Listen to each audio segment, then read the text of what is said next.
L'imitation de Jésus-Christ, livre second, chapitre 9. De la privation de toute consolation. Celui qui goûte les consolations de Dieu n'a pas de peine à mépriser celles des hommes. Mais c'est une grande et rare vertu que de se passer des consolations divines et humaines, et de soutenir volontiers, pour la gloire de Dieu, l'exil où se trouve quelquefois notre cœur, sans se rechercher soi-même en rien et sans examiner si on le mérite ou non.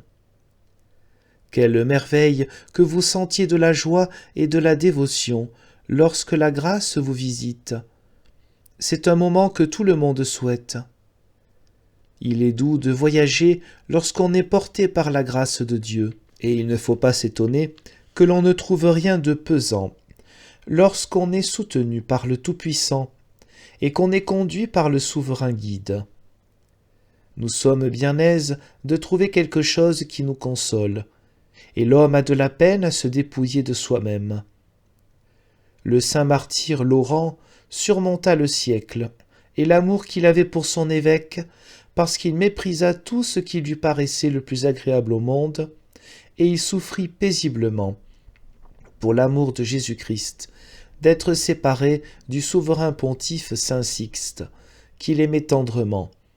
Ainsi, l'amour du Créateur vainquit en lui l'amour de l'homme, et il préféra le bon plaisir de Dieu à une consolation qui n'était qu'humaine. Apprenez de même à quitter, pour l'amour de Dieu, l'ami qui vous est le plus cher et le plus utile. Ne vous fâchez pas non plus de ce qu'un ami vous abandonne, puisqu'il faut qu'un jour nous nous séparions tous les uns des autres.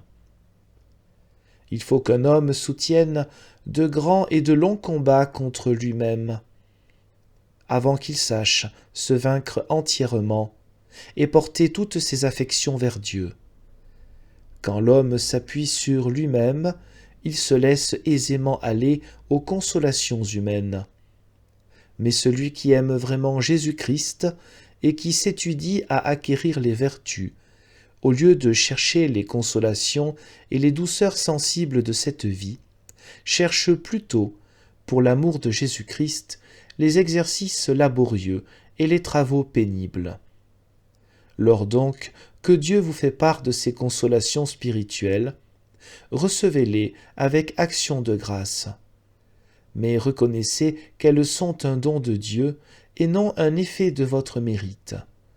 Ne vous en élevez pas et n'en concevez point de trop grande joie, ni de vaine présomption, mais que ce don vous rende plus humble, et devenez-en plus circonspect et plus craintif, parce que cette heure si douce passera et sera suivie de la tentation.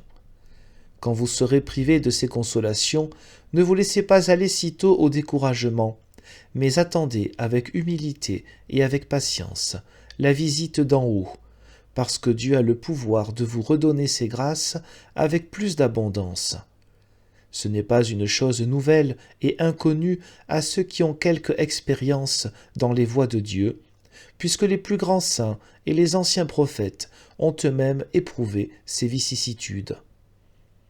C'est pour cela que l'un d'eux, sentant la présence de la grâce, s'écriait « J'ai dit dans mon abondance, je ne serai jamais ébranlé. » Psaume 29, verset 7.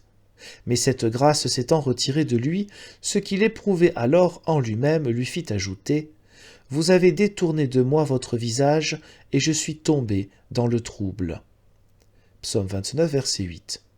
Cependant, il ne perd point courage, mais il prie Dieu avec plus d'instance, et lui dit « Seigneur, je pousserai mes cris vers vous, j'adresserai ma prière à mon Dieu. » Toujours le même psaume, verset 9. Enfin, il recueille le fruit de sa prière, et il le témoigne par ces mots « Le Seigneur m'a écouté, et il a eu pitié de moi, il s'est rendu mon défenseur. » Verset 11. Mais de quelle manière a-t-il été secouru ? Vous avez, dit-il, changé mes pleurs en joie, et vous m'avez comblé d'allégresse.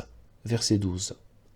Si les plus grands saints ont été traités de la sorte, nous ne devons pas nous décourager, nous autres pauvres et infirmes, de nous voir tantôt dans la ferveur et tantôt dans le refroidissement, parce que l'Esprit de Dieu vient en nous et s'en retire selon qu'il lui plaît. Ce qui a fait dire à Job, « Vous visitez l'homme dès le matin, et aussitôt après vous l'éprouvez. » Job chapitre 7, verset 18.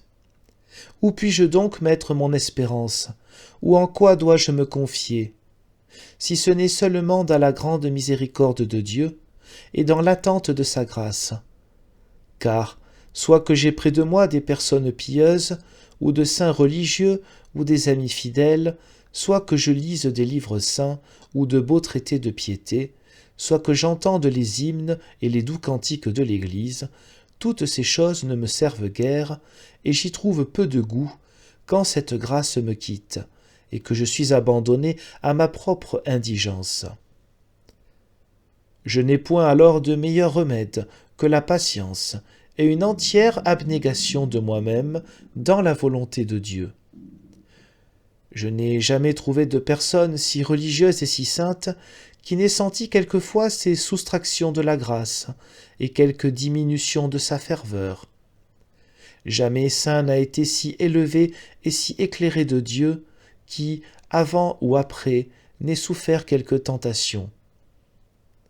Celui-là n'est pas digne de la haute contemplation de Dieu qui n'a pas été exercé pour son amour par quelque tribulation. Car la tentation présente est d'ordinaire un signe de la consolation qui doit la suivre. Et cette consolation n'est promise qu'à ceux que la tentation a éprouvés. Je ferai manger, dit Dieu, du fruit de l'arbre de vie à celui qui aura vaincu. Apocalypse 2, verset 7. C'est pour fortifier l'homme dans l'adversité que cette divine consolation lui est donnée. La tentation vient ensuite afin qu'il ne s'élève point dans la prospérité. Le démon ne dort jamais, et la chair n'est point encore morte, ainsi ne cessez point de vous préparer au combat, car vous avez les ennemis à droite et à gauche qui ne donnent jamais de relâche.